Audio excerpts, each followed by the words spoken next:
Hey there, vinyl community. It's Mazzy here. And one thing I enjoy, if you've watched some of these videos, is doing mini showcases of one artist, just showing their catalog, or at least as much as a catalog as I have. And so today I want to show you Tom Rapp and Pearls Before Swine. Pearls Before Swine started in 1965, and they made their first album. I think it came out in 66 or 67. And they recorded in New York, and they got signed, if you want to call it signed, to a small jazz label called ESP Records. And apparently they never, ever, ever got one dime from these records from ESP. But their first record is One Nation Underground, with this kind of semi-creepy but fantastical Hieronymus Bosch painting on the cover. Tom Rapp was the leader and the singer of the group, kind of a low, dirgy, folksy, lispy voice in his singing, and a little psychedelic, dark and dirty. What can I say? Had a real cult following. Didn't sell a lot of records, but they become sort of a cult favorite here. This is their second album on ESP disc, called Balaklava, and they use these kind of really dark, end of the world is expanding, the universe is exploding, famous paintings on the cover of their records. Hippie, folky, psychedelic, Dylan-esque.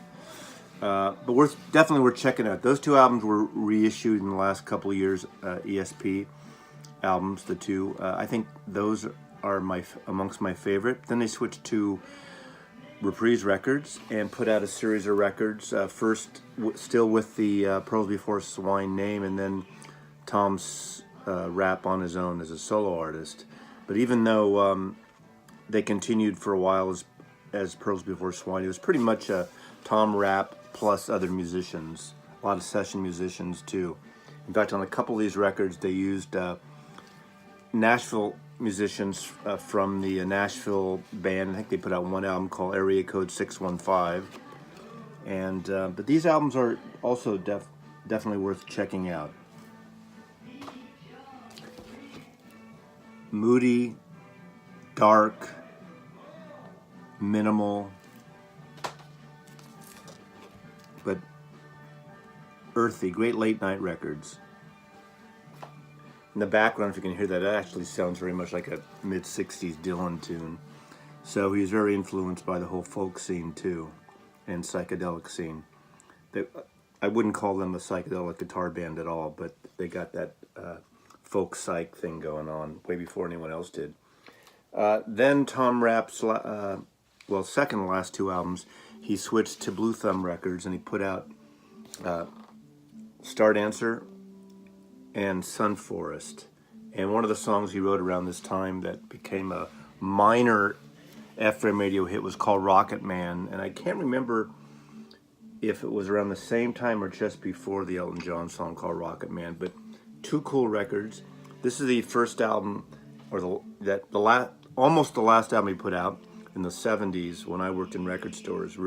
So he didn't really put out another record till 1999, as I believe, a solo record.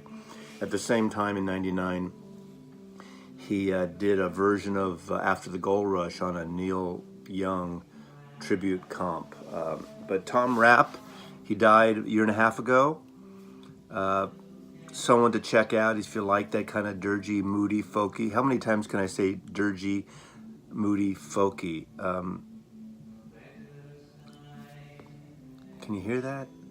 Maybe not. Let me take you with me.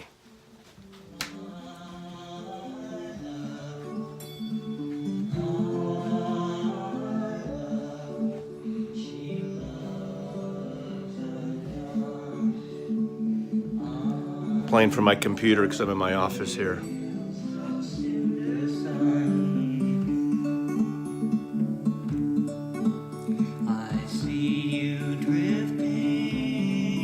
Anyway, you get the idea. Tom Rapp, Pearls Before Swine, featured artist of the day on this, whatever day it is.